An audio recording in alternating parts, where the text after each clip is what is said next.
In the shadow of empires, where battles raged and thrones rose, one man's heart burned with a fire fiercer than any cannon. Napoleon Bonaparte, the conqueror who bent nations to his will, was himself conquered by a woman, Josephine. Their love, woven through letters that poured from his soul, reveals a man torn between the glory of war and the torment of love. From the chaos of the French Revolution to the heights of imperial power, their story is one of passion, betrayal, and unbreakable devotion. His letters to her, raw with longing and laced with pleas, expose a vulnerability that no battlefield could conceal. How could a man who commanded armies tremble before a woman's silence?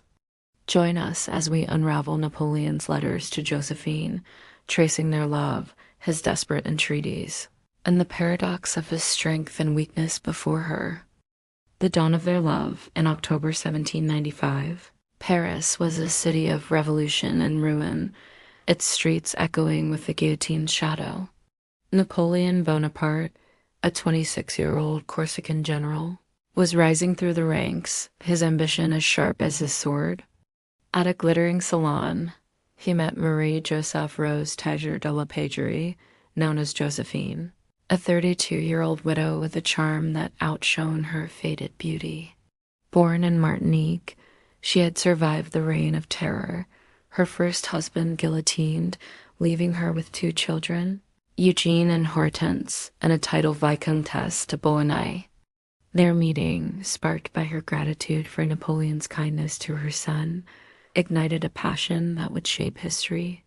Napoleon fell in love at first sight, captivated by her elegance, her soft voice, her worldly grace.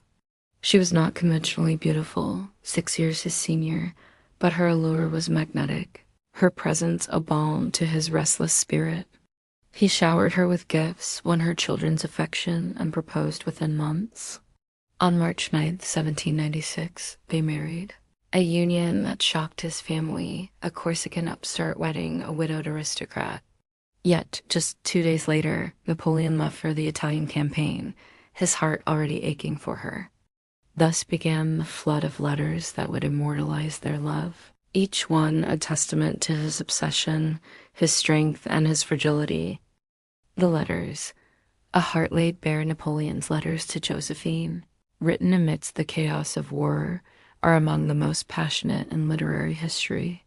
Penned from battlefields in Italy, Egypt, and beyond, they reveal a man consumed by love, his words a mix of adoration, desperation, and anguish.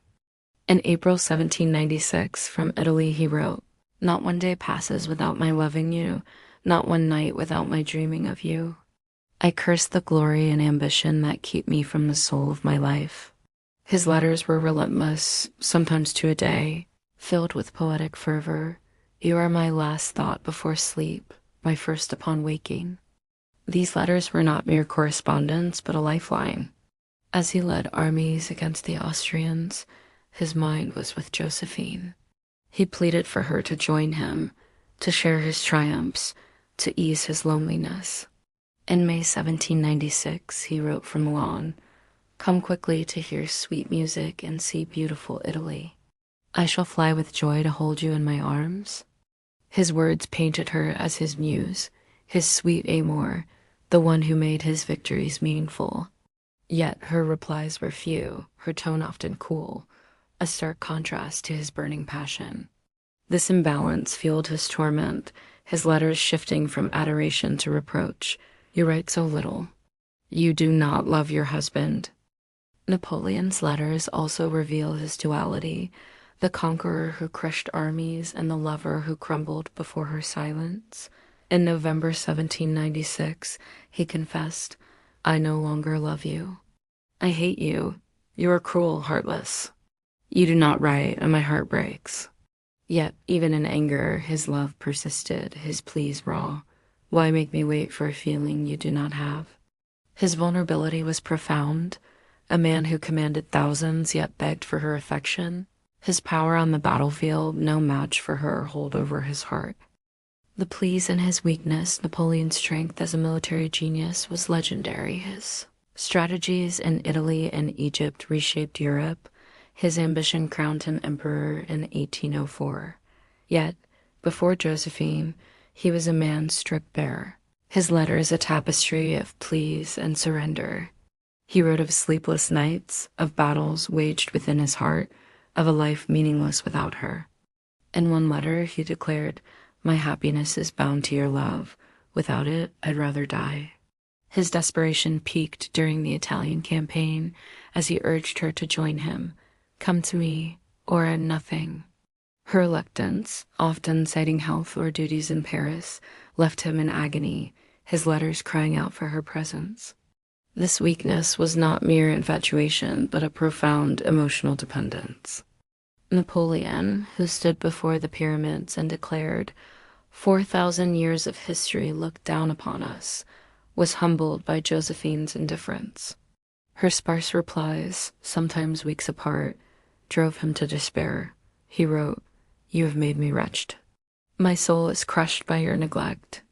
Historians note that Josephine's charm was her power. She wielded it effortlessly, her aloofness amplifying his devotion.